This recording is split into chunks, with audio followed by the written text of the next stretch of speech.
Man, hey, if you prepare now, you won't be disappointed, right? Jake in the chat says, I've been mock drafting and Pons is there. Would you rather take an O-line or shore up the cornerback with a player like Pons? I would love to draft D'Angelo Pons. If he's there at 52, yeah. I mean, the problem is I don't think there's a it. snowball's chance in hell that Gutey does it, man. I just don't. And you guys know even if he's there, you're saying even if Pons was there at 52, I don't think he would, man. Because I mean, when in the past has he taken a guy that small that early in the second round? Like D'Angelo, and again, guys, I want to be clear. I want D'Angelo Pons. I could give a rat's ass if somebody's, height and this and that. And there'll be people in the comments go, oh, height matters, does it? You guys remember Kevin King was going to be great, right? Because he's so tall. How did that work out? I remember Brian Branch. I wanted Brian Branch. I'd be like, he's too short. Gutey will never look at him. He's too small. Brian Branch turned out to be a great football player, right? That's a perfect example. And what have we done? We've gone and swung and missed on cornerbacks, right? You go get Eric Stokes. What was he, like 6 foot or 6'1"? And he was, and played it in the SEC. He was an athletic freak. I think he was a 9+ RAS. This is going to be the guy. Didn't work out, right? Darnell Savage, athletic freak at the safety position. Didn't work out. Met all the measurables. So I don't care what anyone says, man. If you're playing in the secondary, you're playing with your FBI and you're playing with your feet. Yes. Height, weight, all that other stuff, that's nice. But if you don't have the FBI and you can't get your feet underneath you the right way, you're flipping your hips wrong, you're in trouble. Mm-hmm. And to Jake's point here, like, would we, asking would we take him? I would. Now again, his vertical was through the roof. Last I checked, he had the best vertical of any corner. Now here's the problem. Gutey's going to look at those measurables and go 5'9", 182 with only 29 3/8 arms. Can't do it. I think the cutoff there is 31 inches. I believe that's they look for people with arms of 31 inches or longer as cornerbacks. Yep. Why do you need the arms to be so long, right? So he can reach higher and bat balls down, right? He just jumped out of the gym. Like, does that not matter? You know what I'm saying? So again, what was he at, like 40 something vert? It was, I want to say it was like 41? 42 and a half or something crazy. Wow. It was nuts. Yeah. Who cares about your arm length when you're I'm assuming he finished in first. Last I checked, he was leading the way. You guys double check me there. Holy cow, I was wrong. J. Cole, 43 and a half inches. Holy cow. Yeah. I don't want to hear about undersized or arm length anymore. And when you turn on the tape and when you look at the PFF grades and everything in between, he was the 12th highest graded cornerback in all of college football in 23. He was the 28th highest graded in 24. And last year he jumped all the way to 6th, right? Tankathon had him at 48. Dane Brugler's got him at 40. Daniel Jeremiah did not have him in his top 50. I just about guarantee you he'll jump into the top 50. I would be surprised if D'Angelo Pons is there when we pick at 52.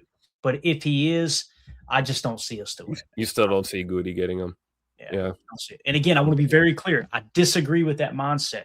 And hopefully Bobby Babich, we showed that video. I actually posted that video, I think in our Patreon group or wherever. It was all over X, where he's saying he likes to remove the measurables and just think of this player as a silhouette. And what does the tape show you? What does the tape show you? That's screaming D'Angelo Pons is what that's screaming, right? And I like that mindset over the other. Now, if you've got a cluster of prospects, let's say D'Angelo Pons is there. And let me just kind of give you an idea. D'Angelo Pons is 40th on our board. Let's say D'Angelo Pons and Chris Johnson are there, okay? Who would you take, Chris Johnson or D'Angelo Pons? I'm taking Chris Johnson. Let's say they have the same grade. Let's say they both grade out with a 40.4, which is D'Angelo Pons' grade, okay? Let's say that's how it sits. Okay, why would I take Chris Johnson over him? Because Chris Johnson's 6 foot, 193 with 30 and 5/8 inch arms, right? Now, when you look at the PFF grades, Chris Johnson also checks the boxes. He went from 244 to 216 all the way up to 2. He graded higher than D'Angelo Pons, okay, according to PFF. So you've got all these things that check the boxes across the board. If those two guys were both available, I would take Chris Johnson over D'Angelo Pons. However, if it's D'Angelo Pons and then Keith Abney, the second out of Arizona State, Keith Abney's got a 45.9. D'Angelo Pons has got a 40.4.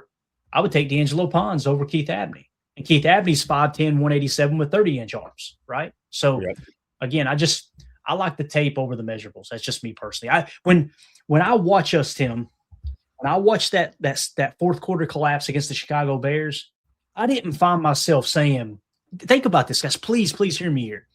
think about put yourself back in that position, and they're just running up the score in the fourth quarter, and we can do nothing on defense to stop them, right? At any point, did you think, man, if we had a guy that was just an inch taller at corner, we could make that play? No, we seen Keyshawn. I don't want to say lagging. He wasn't lagging. He was hustling, but he just kind of misjudged the ball, and the ball drops in the bucket to I can't even think of the tight end's name now. It's evading me, for Chicago, one of the top prospects in the draft last year. Anyway, it wasn't he's not tall enough. It wasn't he's not fast enough. It's instincts. What's the best thing we have when it comes to instincts? Go to the tape, look at the PFF grade. How did they actually play in 11 versus 11 on the freaking football field, right? Yeah. Give me that situation. Do you want an athletic freak, or do you want somebody who's proven time and time again, like D'Angelo Pons, on the national championship stage, he can rise to the occasion? Give me that guy, man. So, and I think with Pons too, I'm just kind of taking a glance here. I like the balance between man and zone coverage too. He's probably better zone corner, but his man coverage grades, and what you see on the tape in a man look, nothing to shake a stick at, balanced corner for sure. Yeah, absolutely. So if you guys are watching this little segment, it's a little mini segment we didn't have planned there. I like it though, man. I want to know in the comments, you guys let me know if you're watching this back later. How do you feel about D'Angelo Pons? Would you be willing to take him in spite of the size, or do you agree with Gutey and say, no, too small to take at 52? And maybe you can make a case that you take him at 84. Maybe it's 120. But let us know in the comments how you feel. Hit that like button for us. Hit subscribe. Click the bell icon for us as well.